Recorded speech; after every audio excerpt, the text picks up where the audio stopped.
Bonjour, à l'appel de la revue de presse du jour, plusieurs quotidiens réagissent, dont Fraternité qui affecte sa une au rebondissement dans le dossier dit des faux médicaments. En effet, le procureur de la République a mis sous mandat de dépôt hier tous les grossistes répartiteurs de médicaments qui s'approvisionnaient auprès du député Ataorin Nouro, principale mise en cause dans l'affaire de flagrant délit de trafic de faux médicaments. Il s'agit notamment des responsables de la CAME, d'UPFAR, Ubipharm, Promopharma, Gapob et du directeur des pharmacies, des médicaments et des explorations diagnostiques. La mise aux arrêts de ces présumés complices de commercialisation de médicaments contrefaits serait, selon Libération, l'acte qui bat en brèche la thèse d'un acharnement politique.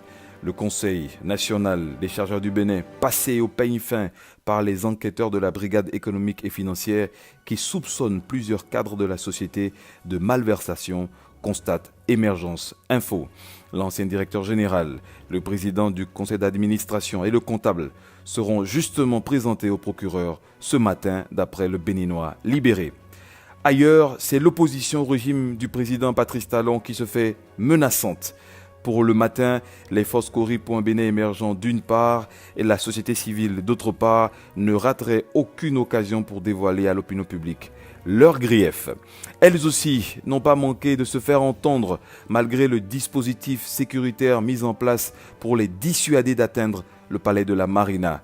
Les femmes membres du comité national des revendeurs, vendeurs et artisans et celles du mouvement des femmes pour la liberté du peuple et le progrès social, cernées à la bourse du travail, ont crié leur désarroi face à la dégradation avancée de la situation sociale du pays sous l'œil vigilant de la Nouvelle Tribune.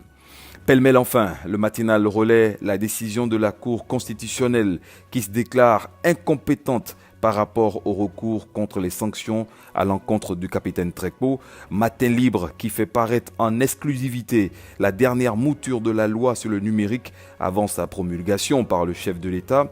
L'autre quotidien qui propose les éclairages de l'expert Fousseni Mama Gomina sur la mise en gestion déléguée du port autonome de Cotonou et l'économiste qui remarque la chute du Bénin de 2,5 dans le classement 2018 sur la liberté économique dans le monde fait par le think tank américain Heritage Foundation.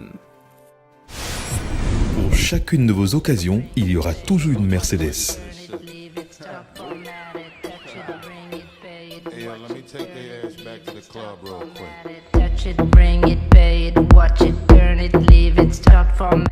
Réservé au 97 80 82 82 pour un moment de luxe, de confort et de sécurité.